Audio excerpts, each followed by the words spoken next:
Wankawan TV1. Baik, para saudara sekalian, para pemirsa, pemerhati, dan pengamat di berbagai pelosok Nusantara dimanapun Anda berada. Pada sesi ini kita akan buka sesi dialog atau komentar-komentar dari para pemirsa semua dimanapun berada. Silahkan yang ingin menyampaikan kritikan, pendapat, dan tanggapan terhadap materi pembicaraan disampaikan oleh narasumber tadi ini, sehingga dengan demikian kita akan menjalin sebuah interaksi apa yang dilakukan oleh Hizbullah Indonesia ini menuju kepada gelombang perubahan ini. Bagaimana dengan tema-tema persoalan-persoalan kesultanan kerajaan Nusantara yang disampaikan oleh saudara Sri Bintang Pamungkas, oleh saudara Jali Pitung, oleh saudara Burhan, dan saudara Mustika. Assalamualaikum warahmatullahi wabarakatuh. Waalaikumsalam warahmatullahi wabarakatuh. Selamat siang, khususnya buat Mas Bintang, udah lama nggak diskusi. Iya. Perkenalkan, saya Aulia Sariawan dari Front Blimpi. Saya tertarik dengan pembicaraan yang tadi disampaikan oleh para narasumber, khususnya mengenai Undang-Undang Dasar 1945 yang asli. Memang seperti kita ketahui bersama bahwa degradasi negara hari ini itu semuanya disebabkan karena adanya amandemen Undang-Undang Dasar 1945. Nah, sebetulnya topik ini sudah sering kita bahas, tapi sampai hari ini tidak ada gerakan yang masif bagaimana bisa mengembalikan Undang-Undang Dasar 1945 yang asli ini. Jadi semuanya selalu hanya di dalam tataran wacana. Sementara seperti kita ketahui dengan amandemen ini bahwa fungsi MPR yang tadinya dari lembaga tertinggi negara akhirnya menjadi lembaga yang nggak jelas statusnya. Nah, ini yang harus kita cermati bersama, apalagi dengan kaitannya tadi disampaikan bahwa negara ini berdiri hasil konsorsium dari kerajaan-kerajaan dan kesultanan-kesultanan yang ada di Nusantara. Nah, maka menjadi penting kembali ke Undang-Undang Dasar 1945 yang asli, karena di dalam MPR inilah kita bisa mengakomodir yang tadi dibicarakan, bagaimana kerajaan-kerajaan dan kesultanan-kesultanan ini tidak termarginalkan. Jadi di dalam MPR inilah perwakilan-perwakilan dari kesultanan dan kerajaan-kerajaan yang ada di Nusantara duduk di Majelis Permusyawaratan Rakyat. Mereka yang menentukan mau kemana negara ini dibawa. Garis-garis besar haluan negaranya itu biarkan para ketua-ketua adat dari kerajaan-kerajaan dan kesultanan-kesultanan Nusantara ini yang membuat konsepnya, sehingga semua terakomodir. Tidak lagi ada istilah kerajaan-kerajaan atau kesultanan-kesultanan yang dulu berkontribusi untuk berdirinya Negara Kesatuan Republik Indonesia ini tersingkirkan. Jadi mungkin itu saja dari saya. Terima kasih. Waalaikumsalam warahmatullahi wabarakatuh. Waktu itu kan kita sudah sampai pada lebih kurang 11 cara kemungkinan UUD 45 itu kembali. Ada cara kudeta, tapi itu tidak mungkin. Karena tentara Indonesia sudah lama didoktrin untuk tidak boleh kudeta. Itu sejak era Jenderal Nasution udah bilang, kalau sekali kudeta, ada kudeta berikutnya, repot. Lalu yang kedua, ada yang bilang revolusi. Revolusi kayak caranya bagaimana? Itu juga nggak pernah dijelaskan, gitu loh. Karena tidak mudah menggerakkan orang zaman sekarang kan. Sehingga saya pernah pikir bagaimana kalau kita lewat musyawarah lah dulu, datangi semua ketua partai, kita ajak bicara, kita jelaskan kelemahan, kekurangan dari UUD hasil amandemen itu. Semua partai didatangi secara rombongan kita jelaskan. Lalu kita berharap mereka tercuci otaknya, dari itulah mereka instruksikan ke sidang di MPR agar digelar sidang istimewa atau apalah namanya. Tapi proses meyakinkan ini dulu yang harus ditempuh. Gitu, ini loh. Kalau itu saya bisa panjang lebar cerita kelemahan atau kekurangan dari amandemen itu. Nah, itu pilihan yang barangkali moderat, ya kan? Tapi kita jangan dulu bilang percuma. Nah, kita harus belajar dari orang tua kita, petisi 50. Dia tahu DPR itu dulu nggak berperan, nggak berfungsi. Saya minta dengan hormat, Bang Hatta sebagai senior saya, yang juga rekan seperjuangan, ya kan, guru saya juga, ya kan. Jadi tolong siapkan ini, karena kita perjuangan panjang ini mulai dari 2000, semenjak amandemen, kan kita sudah capek ini kan, kita sudah tahu roadshow sana, rapat sana, kumpul sini, itu lagi kan gitu masalahnya kan. Jadi tolong Anda siapkan, nanti kita akan bikin pertemuan tersendiri untuk mencari bagaimana fokus itu sebagai jalan menular, ya Bang ya. Jadi saya terima kasih kontribusi Abang pada hari ini, pikiran-pikiran sudah saya tangkap. Kita tidak kudeta, tidak revolusi, ya kan, tetapi jalan menular tadi itu kita akan tempuh, ya kan gitu, untuk menghindari korban tentunya, ya Bang ya. Ya. Itu. Ya, nanti kita matangkan lebih detail. Ya. Oke? Ya. Oke. Baik, terima kasih. Selanjutnya, ya baik. Kepada penanggap yang berikutnya, Kanjeng Senopati. Atau itu Sultan? Sultan. Ya, Sultan. Silakan perkenalkan nama Pak Sultan. Ya. Izin saya perkenalkan, nama saya Rohidin SHMH sebagai pimpinan cagar budaya di Selako International Federation. Tentu yang pernah viral mungkin bapak-bapak bisa lihat untuk kronologi saya tinggal buka Selako atau Sultan 408 di Selako. Menindaklanjuti permasalahan yang saya saat ini melihat dari situasi kondisi negara yang sangat carut marut dari sisi nilai tukar mata uang kita, terutama dari banyaknya korupsi yang terjadi di negara kita gitu Pak. Nah, dalam hal ini saya hanya ingin untuk menyelesaikan permasalahan tadi kembali kepada Undang-Undang Dasar 45, karena mau Undang-Undang Dasar 45, mau RIS, mau demokrasi, mau apapun, untuk mengisi regulasi atau melaksanakan sistem pemerintahan itu kan tentunya harus pakai uang.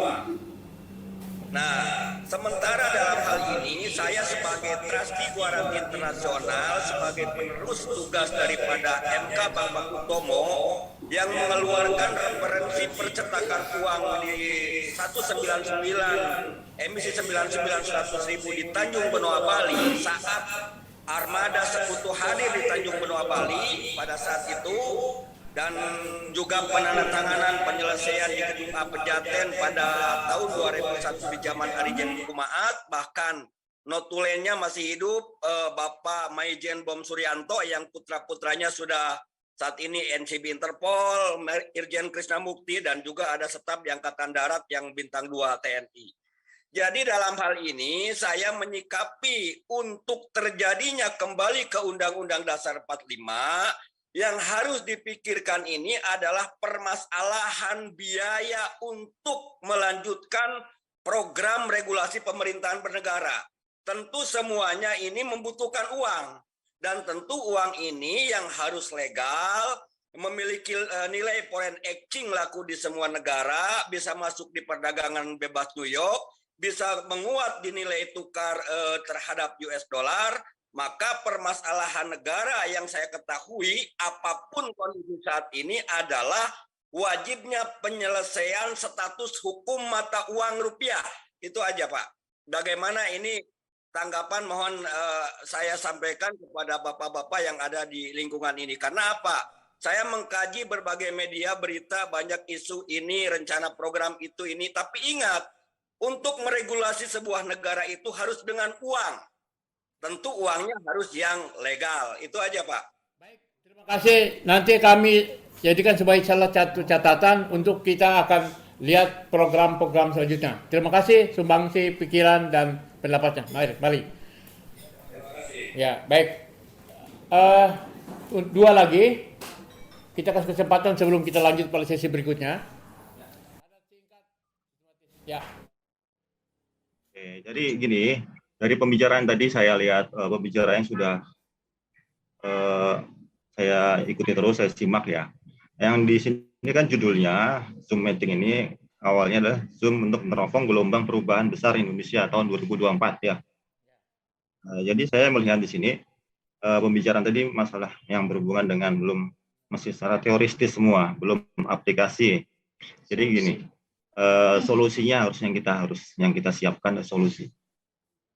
Saya punya pandangan kalau misalnya Indonesia ini ingin kembali kepada UUD 45 secara murni dan konsekuen, itu kita harus mengadakan berani melakukan perubahan.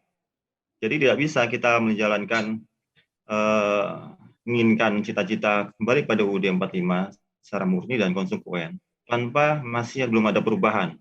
Itu perubahan apa? Itu adalah perubahan di dalam bidang holding system, perubahan dalam karakter SDM dan semuanya.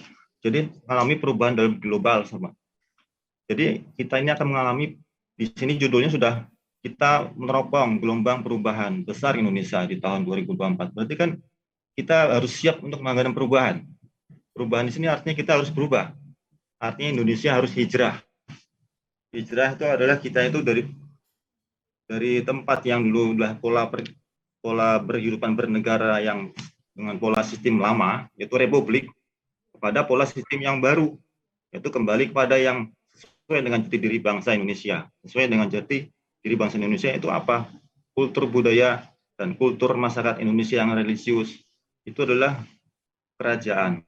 Jadi di dalam pembahasan ini kita ini ada punya strategi.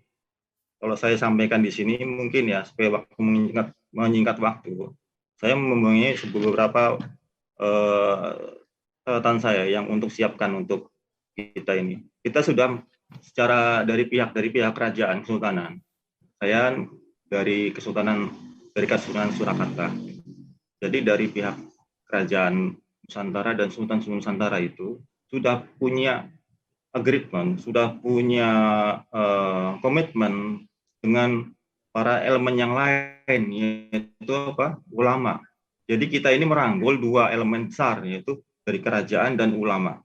Di sini pentingnya karena kan kita akan mengadakan perubahan besar, di mana perubahan Indonesia ini tidak akan kembali menjadi Indonesia yang baik, menjadi Indonesia suatu perubahan Indonesia yang menuju pada keadilan sosial bagi seluruh rakyat Indonesia, tidak akan terwujud karena kalau masih selama kita menggunakan sistem yang dibuat oleh Yahudi, sistem republik demokrasi. Saya bukan arti anti demokrasi atau anti republik, tapi kita harus jangan menafikan peranan kerajaan Kesultanan Nusantara adalah istilahnya oleh Dr. Mulyadi disebut adalah sistem negara lama.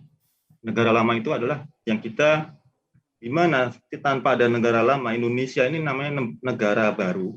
Republik Indonesia ini tidak akan muncul kalau tidak ada negara lama, itu kerajaan Nusantara. Kita jangan menafikan peranan kerajaan Nusantara, bahwa sekarang kondisi Indonesia saat ini adalah kondisi warning state, darurat.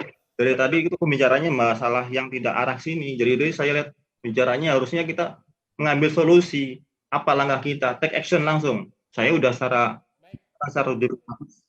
oke.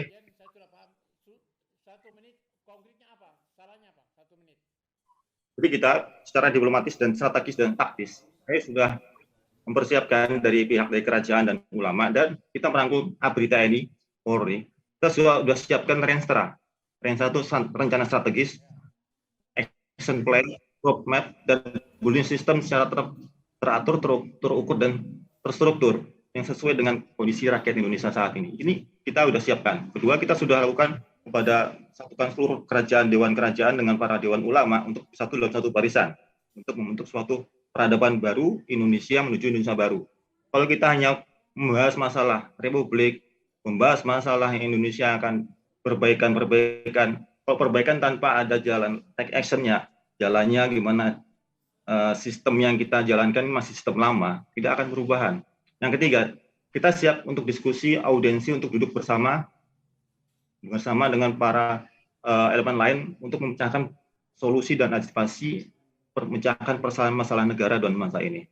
Keempat, kita sudah rangkul dan berkolaborasi dengan elemen ABRI, TNI, Polri untuk mengawal kita, yaitu dua elemen kerajaan dan elemen ulama. Itu adalah ulil amri, yang sebagai pemimpin dan penguasa negara ini adalah dua elemen itu. Kalau kita hanya mengandalkan sistem demokrasi republik, kita hanya istilahnya mengharapkan sesuatu yang belum pasti, yang belum jelas. Ya, baik Pak Kanjen, Pak Sunan. Ya. Satu lagi, sebentar Pak, satu lagi ada pesan saya, kita bukan merubah untuk negara jadi republik, jadi monarki, tapi kita tuh udah mempersiapkan bullying system. Bullying system apa? Bullying system secara konstitusional kita udah siapkan SDM-nya untuk dalam rangka menghadapi chaos, goro-goro. Jadi saat kita ini sudah persiapkan. Jadi kita nggak berubah referendum jadi monarki, enggak. Monarki akan berdiri dengan sendirinya nanti, itu suatu keniscayaan, tidak boleh kita nafikan. Pasti akan berdiri di Indonesia ini dan akan ditegakkan oleh sistem republik demokrasi akan ditinggalkan. Kita harus jangan menafikan masalah ini, karena ini adalah nubuah Nabi Rasulullah SAW bahwa Indonesia itu masuk golongan Asia Timur yang akan berjaya mungkin Nusantara di dunia. Kanjeng Senopati, terima kasih atas saran, pendapat, dan pikiran-pikiran disiapkan saja. Nanti mungkin pada pertemuan berikutnya kita akan explore lagi. Terima kasih. Satu lagi sebelum kita pindah ke sesi masalah topik berikutnya. Terima kasih. Bismillahirrahmanirrahim. Assalamualaikum warahmatullahi wabarakatuh. Salam dari Provinsi Jambi. Saya sudah menyimak beberapa pembicara tadi dan sangat menarik untuk kita implementasikan dalam konteks berbangsa dan bernegara, dan terkesan tadi apa disampaikan oleh senior saya Profesor Pamungkas yang begitu memberi harapan besar kepada kita semua. Pertama saya ingin sampaikan bahwa negara kita ini ada komisaris ya. Komisaris kita itu adalah raja dan sultan. Indonesia itu dijajah, yang dijajah oleh Belanda itu bukan Indonesia sebetulnya, tapi raja dan sultan. Selama sekian ratus tahun mereka dijajah. Nah, di zaman Soekarno masih mengopeni kepada para raja dan sultan, memberi ruang kepada raja dan sultan, yang sehingga beberapa utusan dari daerah itu masih diberi kesempatan oleh Soekarno, bahkan zaman Soeharto juga memberi kesempatan. Tapi sekarang memang ini kelabu sekali pemerintahan kita. Para sultan dan raja itu, saya tahu di daerah beberapa tempat saya sudah mengunjungi di Nusantara ini. Miskin-miskin mereka, padahal mereka berjasa dalam mendirikan negara ini, menyumbangkan beberapa kekayaannya seperti misalnya Aceh, Riau, Jambi, bahkan juga Ternate, Tidore, mungkin juga kesultanan lain-lain menyumbangkan itu, ya. Karena negara ketika merdeka itu tidak punya apa-apa. Tapi sekarang saya sangat sedih ya melihat cucu-cucu raja dan sultan itu untuk sekolah saja tidak bisa mereka. Bahkan untuk mendaftar di perguruan tinggi saja harus melalui beberapa tahapan. Apa yang kita peroleh sekarang? Maka apa yang dikatakan oleh Profesor Bintang Pamungkas ini menjadi motivasi kita untuk kita bergerak. Kita tidak cukup hanya diskusi begini saja. Kita buka ruang, kita datangi anggota DPR itu, ya, itu satu. Yang kedua, bagaimana negara dan bangsa bisa dibangun kalau begini? Nah, hutang kita sudah disebut lagi berapa? Kita belajar kepada pendiri kita, founding-father kita yang lalu. Gitu. Nah, makanya di dalam lagu Indonesia Raya itu adalah hiduplah tanahku, hiduplah negeriku, bangsaku, rakyatku, semuanya. Bukan segelintir orang yang memiliki tanah jutaan hektar. Maaf ya, di Jambi itu sudah banyak penghasilan batu bara, emas, kemudian lahan-lahan itu bukan lagi dikuasai oleh masyarakat kita, tapi hampir 70% dikuasai oleh orang lain. Yang penduduk kita miskin. Padahal batu baranya banyak, emasnya ada. Bahkan Sumatera itu disebut Swarna Dwipa, artinya bumi emas. Tapi apa yang mereka peroleh? Nggak ada. Ya. Ini menjadi masalah kita. Jadi maksudnya bangunlah jiwanya dulu. Jiwanya itu adalah bangsanya dibangun, itu jiwanya. Bangunlah jiwanya, bangunlah badannya, baru badannya dibangun. Untuk siapa? Untuk Indonesia Raya. Kalau kita hayati itu, luar biasa ini. Saya juga tertarik dari kita dari apa tadi, dosen dari universitas mana tadi yang kandidat. Ya, luar biasa. Jadi saya pikir pertemuan ini kita formulasi tidak hanya Zoom meeting, tapi kita bertemu. Kita bertemu, ya, tidak lagi Zoom meeting, tapi bertemu kita di suatu tempat, kita urukan, masing-masing kita ketemu, dan kita buat formulasi, kita datangi di PR itu. Yang tidak mau open, jangan dipilih. Ini kesempatan kita untuk 2024. Begitu. Jadi Bapak setuju ya, kita akan adakan kopi darat dalam waktu yang singkat untuk sama-sama ya ke DPR. Kita datangi DPR, yang macam-macam itu jangan lagi dipilih. Kita suruhkan kepada konstituen mereka, jangan dipilih.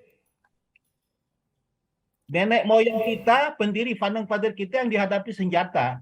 Kalau kita paling-paling pena yang kita hadapi, nggak masalah. Pikir. Ya, Baik, terima kasih. Terima kasih dari Jambi. Salam untuk semua, ya. Pikiran-pikiran dan pendapat-pendapat semangatnya. Dan kita segera dalam waktu yang secepatnya untuk kita akan bertemu di kopi darat, ya. Assalamualaikum. Ya. Waalaikumsalam warahmatullahi. Mohon maaf. Ya, 3 menit Mas ya, 3 menit. Ya, tidak menggunakan headset ya. Kepada Profesor Bintang Pamungkas ya, yang selama ini saya sudah sering mendengar nama beliau, bahkan pernah bersanding dengan Ibu Megawati kalau tidak salah pada waktu itu ya. Ibu kalau tidak salah pernah ingin maju juga kalau tidak salah menjadi Vice ya. Salam kenal Pak ya dari saya. Kan semua juga. Ini mungkin saya orang-orang biasa ya dari kalangan bawah. Cuma saya menyampaikan pandangan sedikit Pak tentang ini pergerakan, kita sudah ke arah pergerakan untuk di kami di sini, di mana saya sudah menyampaikan bahwa kita mencermati dari kitab yang ada di Kutai ini, di Kerajaan Kutai yang dikatakan sebagai Panji Slaten, di situ jelas Pak menyatakan bahwa apa tentang adat, apa yang memang harus kita perbaiki dalam sistem. Sebenarnya di Kutai ini sendiri sebetulnya sebelum masuk ke Indonesia ini sudah bagus, ketatanegaraan bagus saya rasa sudah. Nah ini yang ternyata ini terjadi likuidasi tadi disampaikan ya kan, tapi itu pun tidak diakui. Nah kita selaku masyarakat adat sudah melakukan upaya-upaya bagaimana menata sistem ini melalui adat ya. Kami di Kutai ini membentuk yang disebut semacam Dewan Adat, yang kami namakan Rakat Adat 5 Puak itu, karena di dalam Kutai ini sendiri, Kutai itu bukan suku, tapi dia sebuah negeri, ya, sebuah negeri di mana di dalam itu banyak terdapat suku, termasuk suku Dayak di dalamnya. Ini harus diketahui semuanya oleh pakar-pakar nasional, ya kan, karena selama ini kita sudah mungkin terpleset dengan informasi yang sesat, saya rasa mengatakan Kutai itu bagian daripada dikatakan sebagai sebuah suku. Sebenarnya dia adalah negeri yang punya undang-undang dan punya wilayah, mempunyai ulayat. Nah ini kami merasa banyak hal yang memang sudah dirampas daripada hak-hak daripada masyarakat adat di Kutai sendiri. Nah, jadi perlu diingat juga bahwa masyarakat di dalam kerajaan maupun pemerintahan kita sekarang, kita ini adalah sebagai bagian daripada masyarakat adat yang ada. Makanya pembenahan itu kalau menurut hemat kami, ini adalah kita lakukan melalui adat, Bapak ya. Melalui adat. Bagaimana mereka, mulai dari pemimpin sampai daripada elemen-elemen bangsa yang terkecil pun mereka ada merasa sebagai bagian daripada masyarakat adat. Ini yang harus kita munculkan. Nanti akan saya buka nanti. Di Panji Slaten itu sudah jelas bahwa dia melindungi tentang hak-hak ulayat masyarakat adat, kemudian hukum-hukum adat, dan juga antara kerajaan, antara kesultanan dengan masyarakat adat ini tidak bisa kita samakan ya kan, karena sebelum ada kerajaan masyarakat itu kan sudah ada gitu. Cuma adanya kesultanan, kemudian adanya negara ini dalam rangka untuk menghindarkan terjadinya konflik di antara masyarakat adat. Itu sebenarnya daripada sejarah-sejarah yang sebenarnya selama ini mungkin banyak belum dipahami orang. Mungkin itu sedikit itu saja mungkin sedikit pandangan dari saya. Mudah-mudahan ini untuk ke depan ini akan bisa dibahas lebih jauh lagi. Kita berharap bukan hanya di Kutai dengan konsep 5 puak ini, tetapi di negara kita akan kita coba terapkan konsep ini, bahkan bukan negara kita saja, tapi bahkan di dunia. Saya rasa ini akan bisa nanti apa yang kita harapkan ini bisa tercapai. Mungkin pandangan saya dari diterima oleh bapak-bapak semua, para tokoh, para yang mulia, dan raja yang ada hadir pada kesempatan hari ini. Terima kasih atas kesempatan yang diberikan kepada saya. Assalamualaikum warahmatullahi wabarakatuh. Waalaikumsalam. Ya, terima kasih Bung dari Kutai Kartanegara. Tadi ada narasumber dari Merauke, Jambi, kemudian Betawi, kemudian Kutai Kartanegara. Nah, jadi untuk sesi dialog tanya jawab sudah kita akhiri, ya kan? Sekarang kita berpindah kepada sesi berikutnya, kita membahas tentang persoalan kembali kepada Undang-Undang 45. Yang siang hari ini kita punya waktu sampai jam 1.15 menit, ya kan? Nah, sebelum ke sana, saya minta pandangan dulu dari Prof. Sri Bintang Pamungkas tentang bagaimana pandangan Hizbullah Indonesia emang perlu kembali Undang-Undang 45 itu. Silakan. Terima kasih. Ya, sekaligus menjawab berbagai pandangan dan pertanyaan dari hadirin lewat Zoom. Jadi begini, ada dua hal besar yang kita hadapi, yang kita semua hadapi, termasuk saudara-saudara juga dari Jambi, dari Kutai, Kartanegara, Kalimantan Timur, dan lain-lain ya. Dua hal tersebut, satu adalah perubahan itu sendiri menuju kembalinya Undang-Undang Dasar 45. Yang lain adalah perubahan guna mewujudkan cita-cita kemerdekaan, cita-cita rakyat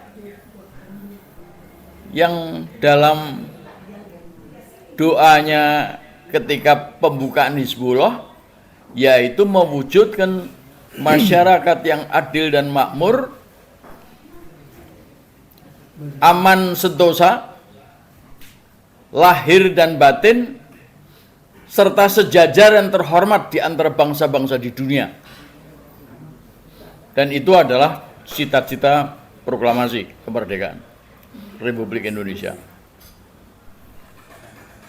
Nah, saya mau menjawab dulu soal perubahan atau langkah pertama dari perubahan menuju kembalinya UUD 45. Minggu yang lalu sudah kami sampaikan, atau dalam pertemuan yang lalu sudah saya sampaikan, memang tidak gampang, tetapi ada suatu kejadian atau presiden yang tidak boleh kita lupakan, presiden politik tahun 67, bagaimana ketika Pak Harto mengganti Bung Karno. Yang disampaikan oleh Pak Harto adalah bahwa Orde Lama telah menyimpang dari Undang-Undang Dasar 45. Tidak dilaksanakan dengan baik dan benar. Dan Pak Harto berjanji untuk melaksanakan UUD 45 secara murni dan konsekuen. Yang ingin kita lakukan sekarang itu adalah seperti itu. Tentu tidak berarti bahwa kita akan mengikuti jalannya Pak Harto yang juga penuh dengan penyimpangan Antara lain saya sebutkan memilih presiden dengan calon tunggal, lalu melalui pemilu yang tidak jurdil. Itu adalah penyimpangan yang nyata, dan oleh karena itu kita bergerak waktu itu untuk menjatuhkan Pak Harto juga. Nah, tetapi momentum presiden yang saya sampaikan itu adalah ketika tanggal 5 Maret tahun 67 sampai 11 Maret 67. Itu yang dilakukan oleh Pak Harto, yaitu mendatangi MPR, menyampaikan perlunya sidang istimewa MPR.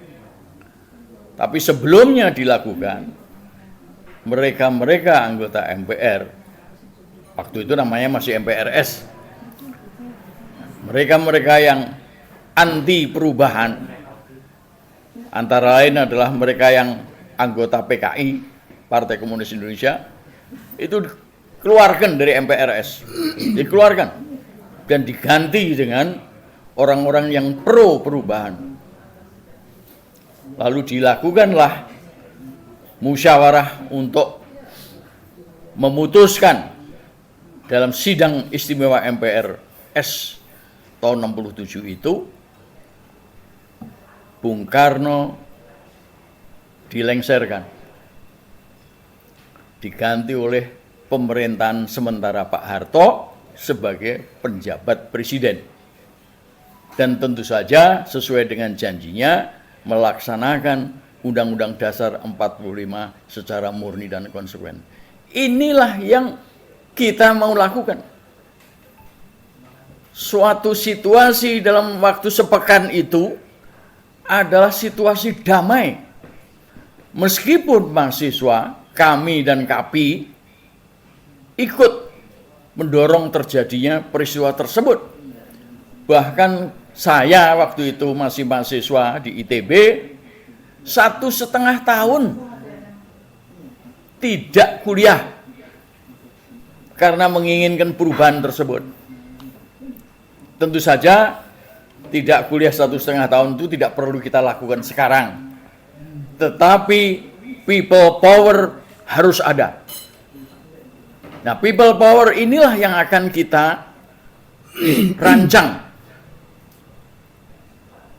Sekalipun mungkin tidak damai, kita minta supaya MPR melakukan sidang istimewa.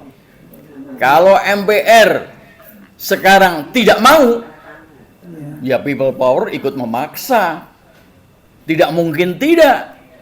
Bagaimana caranya memaksa? Ya diduduki MPR itu.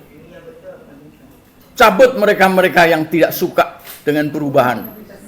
Kita sudah 78 tahun menderita. Mereka sudah menikmati kekayaan miliaran. Jadi kalau mereka keluar dari MPR dan kita ganti dengan orang-orang yang pro perubahan, saya kira itu wajar-wajar saja, sangat wajar. 78 tahun di dalam kondisi kemiskinan dan ketersia-siaan dibanding dengan mereka yang menikmati ini, nggak ada artinya itu. Jadi mau tidak mau, MPR harus diduduki. Mereka yang tidak setuju dengan perubahan, kita keluarkan. Kita siapkan penggantinya. Lalu mereka memutuskan. 1, kembali ke UUD 45 asli. 2, rejim Jokowi mundur. Yang ketiga, membentuk pemerintah transisi. Siapa pemerintah transisi nanti? Siapa yang akan menjadi presiden nanti? Kita tentu saja perlu konsensus nasional. Nah, karena Indonesia, Republik Indonesia itu dimulai atau diawali dari kerajaan-kerajaan dan kesultanan, maka kerajaan-kerajaan dan kesultanan itu harus segera bersidang untuk menentukan siapa yang akan menjadi penjabat presiden ketika pemerintahan Jokowi sudah tumbang.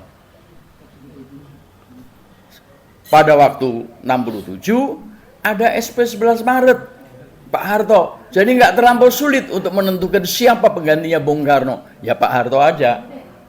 Nah, jadi kita masih perlu melewati tahapan-tahapan. Mas, bentar. Kenapa tidak partai politik?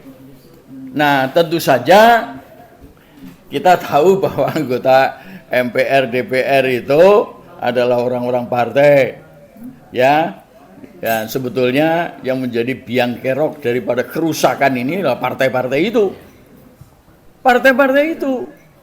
Ya memang ada KGB, komunis gaya baru yang masuk di situ. Tetapi ya yang namanya kepalanya itu kan kita tahu semua. Siapa orangnya? Iya, siapa orangnya, ya kan?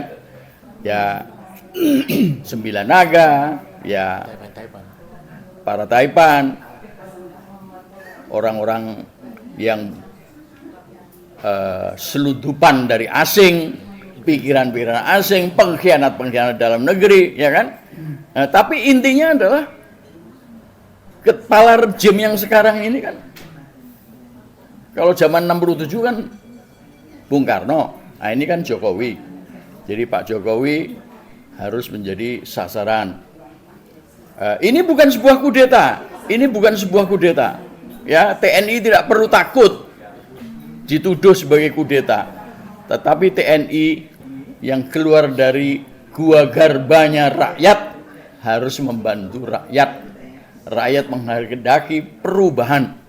Jadi bagaimana nanti kita berjalan menduduki DPR MPR itu, diharapkan TNI ikut mendampingi dan menjaga kita supaya tidak terjadi korban. Nah, ini himbauan kita kepada TNI. Kalau TNI, tentara bumi ini tidak bergerak, kita minta bantuan tentara Allah. Itulah yang kita sampaikan selama ini. Bala tentara dari langit yang akan membantu kita. Karena ini sudah sampai di ubun-ubun kepala, termasuk saudara-saudara juga, bahwa perubahan harus terjadi. Nah, ini satu tahap. Kalau ini berhasil, maka tahap selanjutnya adalah menyejahterakan hidupnya rakyat. Seperti apa yang disampaikan tadi, baik di Jambi maupun di Kutai Kartanegara, Papua dan lain-lain, termasuk bagaimana peranan daripada uang yang tadi disampaikan oleh saudara Aulia, ya, saudara Aulia Rahman. Siapa? Aulia. Ya, tentu itu akan menjadi perhatian kita ke depan setelah perubahan ini terjadi. Setelah UUD 45 kembali ya berlaku di Indonesia, setelah Pak Jokowi digantikan oleh pemerintah transisi, siapa yang menjabat nanti terserah kepada konsensus para ulama, para rakyat serta sultan dan kerajaan, ya kan? Memang minggu lalu ya sudah disebut-sebut nama Hamengkubuwono X. Akan tetapi kan kemudian terserah kepada kita semua. Nah, tentang HB10 ini, konsep kita untuk kerajaan-kerajaan ke depan itu modelnya kurang lebih seperti itu. Seperti Jogja. Ya. Istananya ada, rakyatnya sejahtera, ya, more or less, ya, kurang lebih. Asing nggak boleh punya aset. Asing nggak boleh punya aset, di situ tanah, di situ. Ini nanti akan kita pakai model tersebut, kalau disepakati bersama, untuk kerajaan-kerajaan, istana-istana di seluruh Indonesia yang ada pada masa lalu yang kemudian membentuk Republik Indonesia itu. Kesejahteraan bagi rakyat Indonesia adalah sama dengan kesejahteraan rakyat di kerajaan-kerajaan dan kesultanan-kesultanan itu.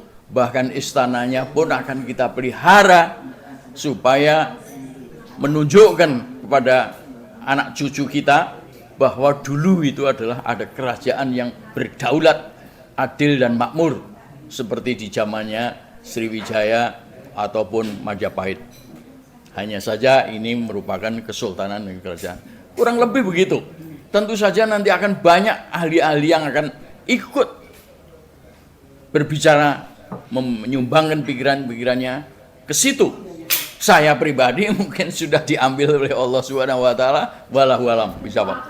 Ya, jadi itu kurang lebih yang bisa saya sampaikan sebagai jawaban sementara.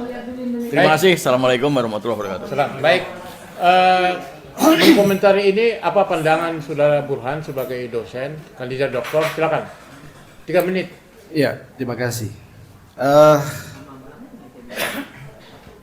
Kalau kita bicara konstitusi, konstitusi itulah yang menghubungkan negara dengan bangsa, negara dengan rakyat. Ketika konstitusi ini bermasalah, maka putus hubungan itu. Ya.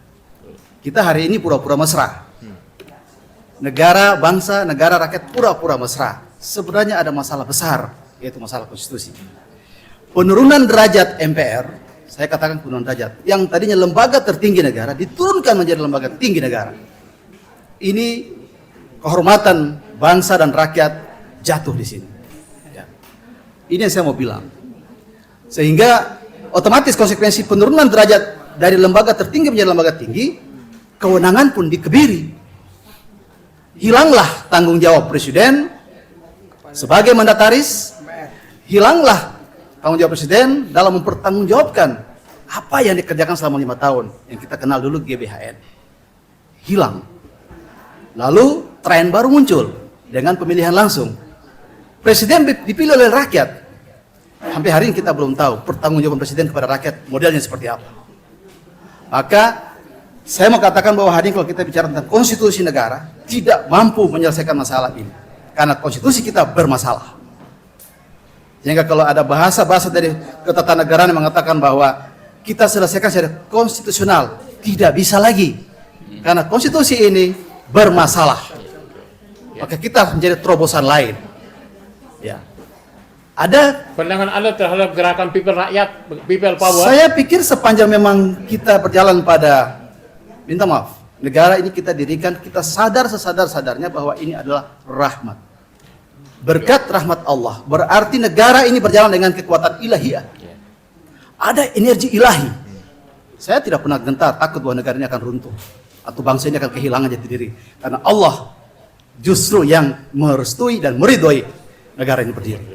Satu, energi ilahiyah itu dia tersebar merata di seluruh wilayah Republik ini, wilayah Nusantara ini, sehingga saya selalu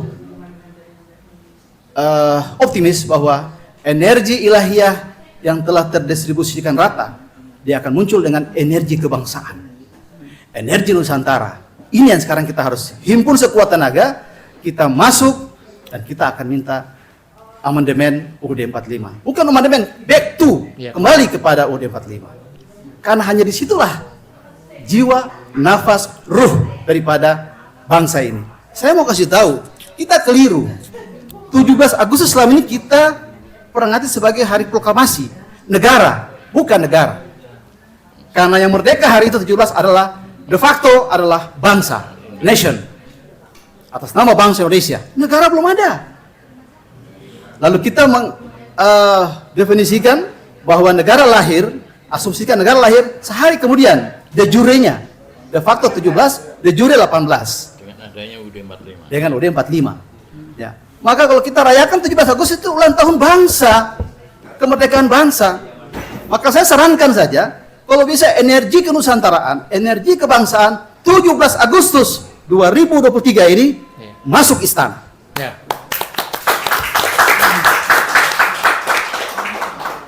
Kami yang merdeka. Iya, betul. Kami yang merdeka. Kami anak cucu raja dan sultan Nusantara yang merdeka.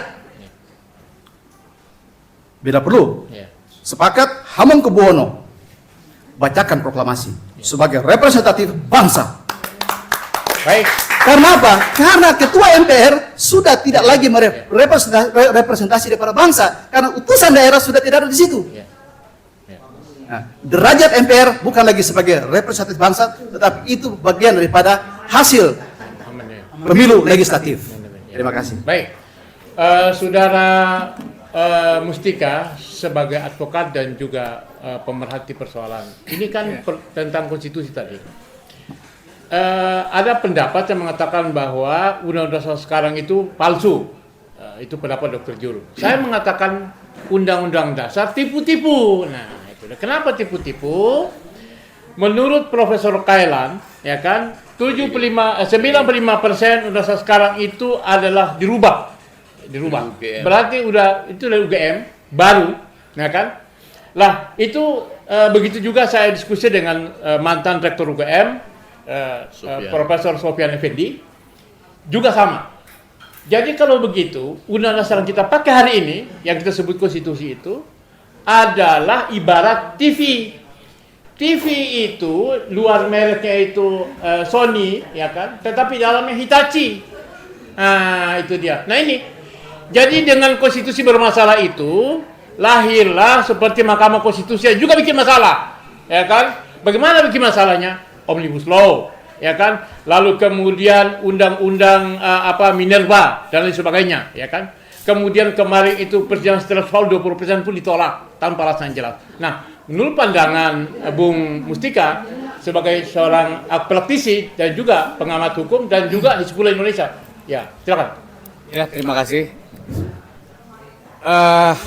Sebenarnya semua sudah banyak yang tahu karena kajian-kajian itu sudah banyak sekali. Tetapi yang paling sederhana adalah tidak ada satupun aturan, kebijakan, pelaksanaan, apalagi undang-undang, apalagi undang-undang dasar yang bertentangan dengan Pancasila. Karena Pancasila adalah dasarnya dasar hukum kita. Sumber. Nah, jadi dasarnya dasar hukum. Kalau dasar hukum kita adalah konstitusi Undang-Undang 45, tapi dasarnya dasar hukum itu dulu setelahnya ya. Itu pertama. Jadi bagaimana ketika dia atau mereka dengan oligarki, partai-partai, konglomerat dan asing merubah undang-undang dasar atau mengamandemen atau memalsukan, dari mana kelihatannya? Tipu-tipu. Karena dia bertentangan dengan Pancasila. Itu akademisi itu. Dan ini tidak ada solusinya. Ketika peraturan bertentangan dengan undang-undang, maka lari ke Mahkamah Agung. Ketika tidak, Mahkamah Agung. Ketika undang-undang dasar atau pertentangan lembaga, maka lari ke Mahkamah Konstitusi, termasuk soal pemilu. Itu aturan yang sekarang. Tapi kita nggak lihat itu, bahwa ini adalah ketika oligarki dan antek asing itu dan asingnya ingin menguasai kekayaan kita. Memang sudah kita tahu itu kalau kita pelajari benar. Mengapa sih dia menjajah? Mengapa sih VOC? Mengapa sih agresi? Mau apa dia mengurusin rakyat kita? Enggak, dia mau ngambil sumber daya kita. Dan terus menerus. Tapi itu wajarlah sebagai negara lain. Tapi kita sebagai negara sendiri, warga negara kita atau rakyat kita harus memikirkan itu.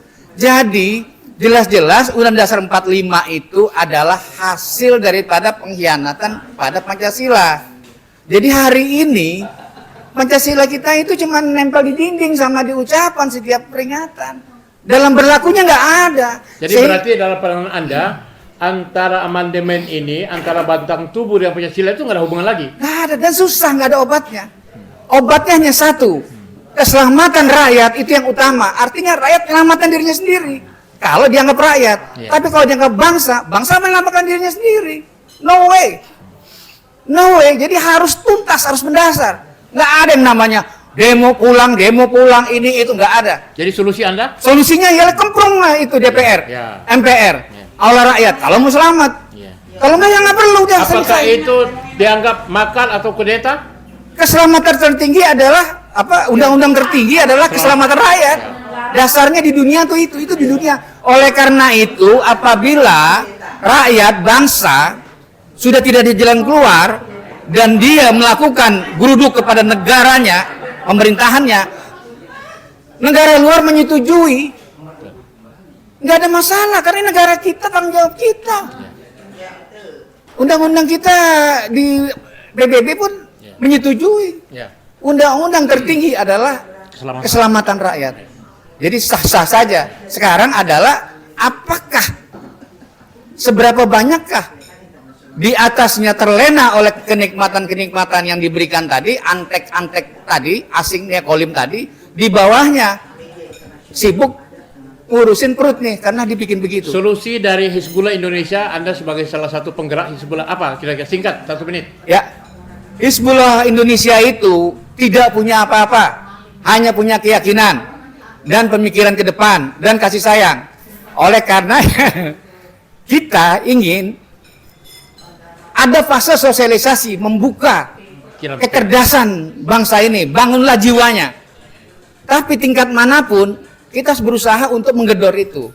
Karena setelah pemilu yang kita anggap itu kebenaran, ternyata ketidakbenaran dan diikuti oleh semua wapres, capres, itu nggak ada yang bicara kembali ke Undang-Undang 45. Karena begitu kembali mereka sendiri bubar. Adakah mereka ingin berkorban dari capres itu untuk mengatakan bahwa kembali ke Undang-Undang 45 dari sekarang? Ketika dia bilang, maka dia nggak masuk. Artinya apa? Artinya di bagian dari pengkhianatan termasuk Undang-Undang 45 itu. Pengkhianatan terhadap Pancasila itu. Kalau kita ngikut ke situ, artinya negara ini sudah nggak ada, Pak. Yang ada bangsa. Sekarang bangsa mau nggak punya negara lagi? Kalau nggak mau ya, walau alam bisab. Yang penting Hizbullah sudah berbuat, kemudian akan terus menerus, insya Allah ada kasih sayang kepada kita dari Allah Ta'ala untuk negara ini terus. Seperti keyakinan kawan-kawan dari Papua, dari dan sebagainya, untuk ada rahmat. Dengan rahmat Allah, maka negara ini berdiri. Mudah-mudahan dengan rahmat Allah negara ini bisa kembali jaya kembali. Demikian, terima kasih. 1 menit dari Burhan. Ya, jadi kita paham tentang konstitusi negara dulu. Kenapa saya ini konsentrasi tentang negara? Ya. Kenapa saya katakan konstitusi kita bermasalah? Karena konstitusi negara ini adalah hal yang penting. Ketika saya masih ingat dalam cerita sejarahnya Sultan Muhammad Zabir Ternate, Bung Hatta dengan Bung Karno datang ke Kadaton Ternate.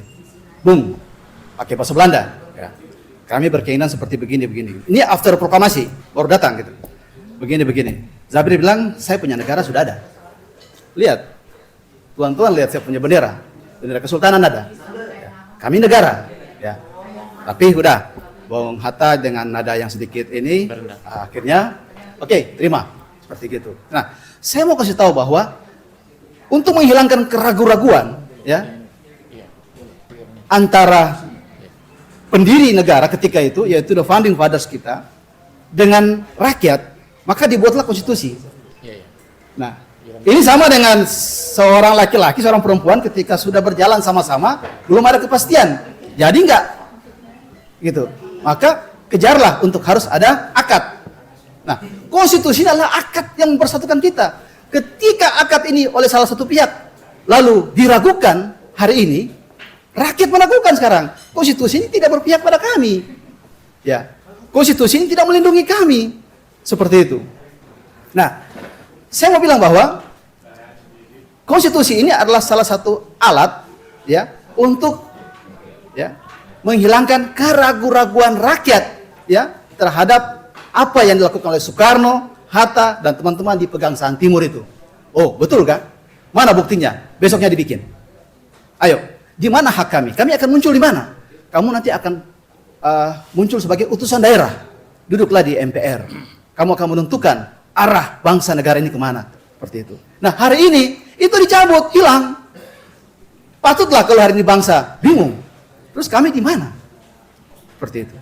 Terima kasih. Baik.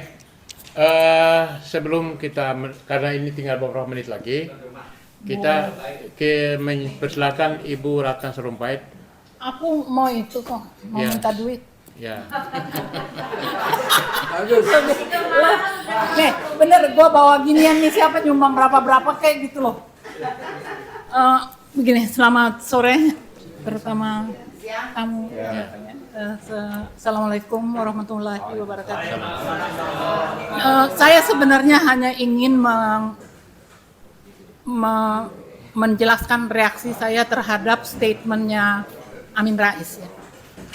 Karena menurut saya ini pintu buat kita juga mulai memposisikan bahwa ada dekret rakyat Indonesia. Dekret rakyat Indonesia itu adalah ketika mereka membuang TAP MPR mengenai referendum, ada dua hal yang mereka buang di situ.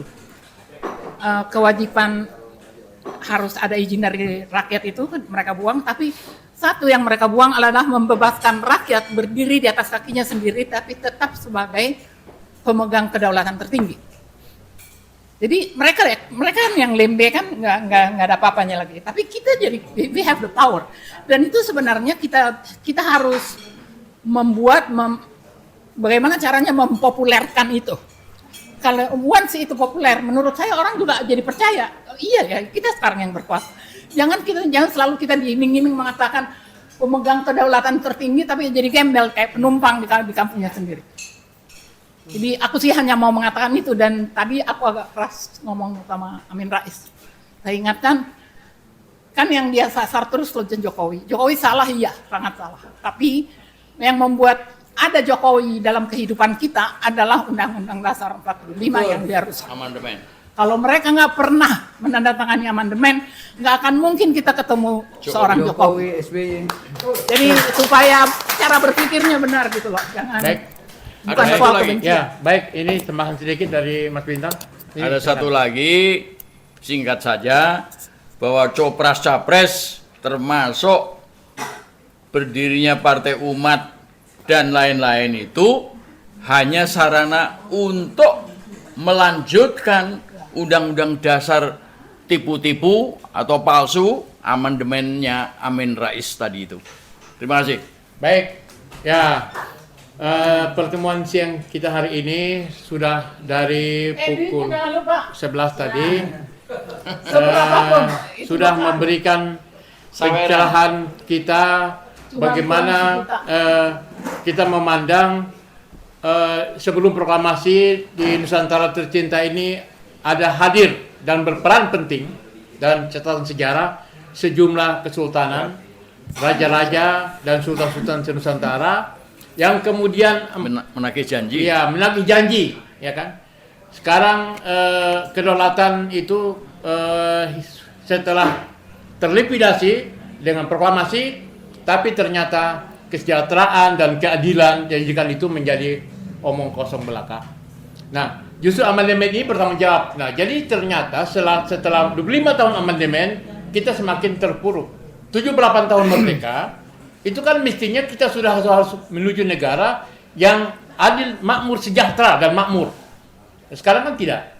Jadi apa yang kami sampaikan Hizbullah Indonesia disampaikan melalui para pembicara siang hari ini, juga Mbak Ratna sebagai aktivis, ya kan, tuan rumah, saya ucapkan terima kasih banyak, ya kan. Dan barangkali ada yang bisa mengkontribusi itu sudah bawa apa namanya itu. Ya, itu saja. Dan kepada para peserta, pemirsa dan seluruh Nusantara dan dimanapun berada, baik dalam dan luar negeri, saya ucapkan terima kasih atas waktunya.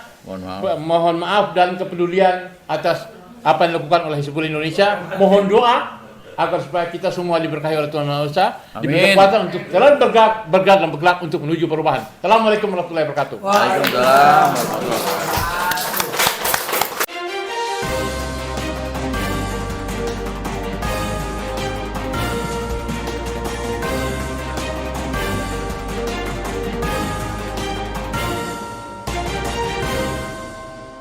One Kawan TV 1